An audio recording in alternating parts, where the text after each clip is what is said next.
Hello and welcome to my channel, the so-called Travel Expert.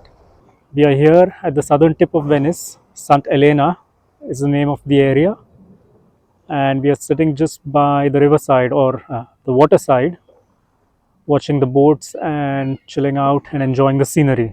Have a look.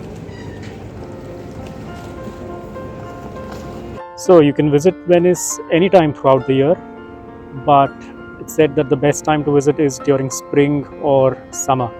Personally, I would prefer either the spring or the autumn season because in summers it gets extremely crowded and very hot as well.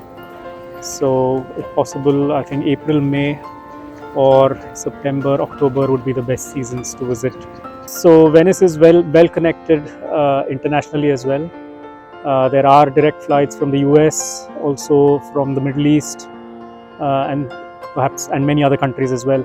And internally within Europe as well, it is well connected. You can fly into Venice airport either with any of the established airlines, Lufthansa, British Airways, etc., or some of the budget airlines as well, so Ryanair, EasyJet, Eurowings, and so on. So driving to Venice could be an option but is not recommended because parking is extremely expensive and you are not allowed cars inside Venice.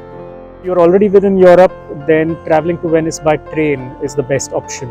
It is well connected from the major European cities. So, for example, there are night trains from Munich or from Stuttgart in Germany.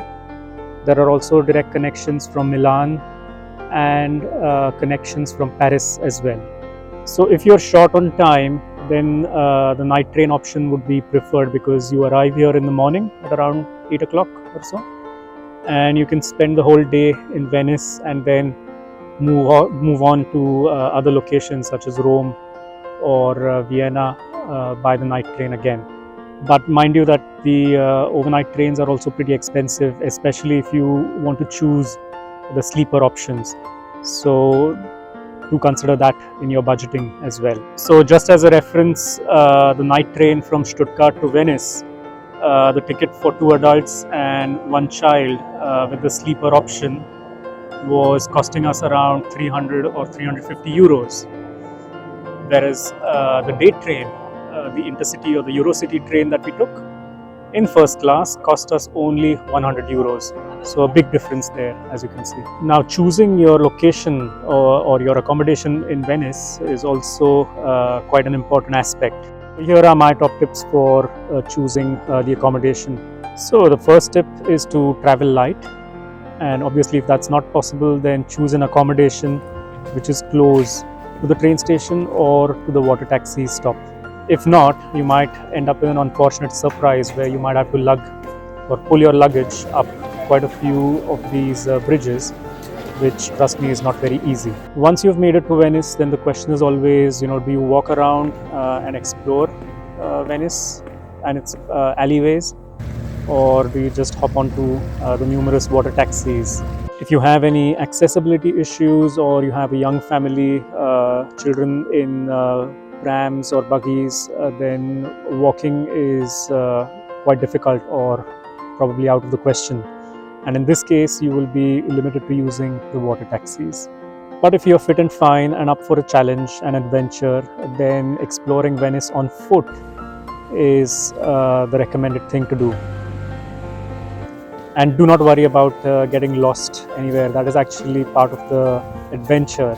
So the water taxis are quite expensive. So a single ticket between 2 stops would cost around 9.5 euros, which is extremely expensive. But if you're around for the full day, then buying a day pass is definitely worth it. The day pass costs 25 euros.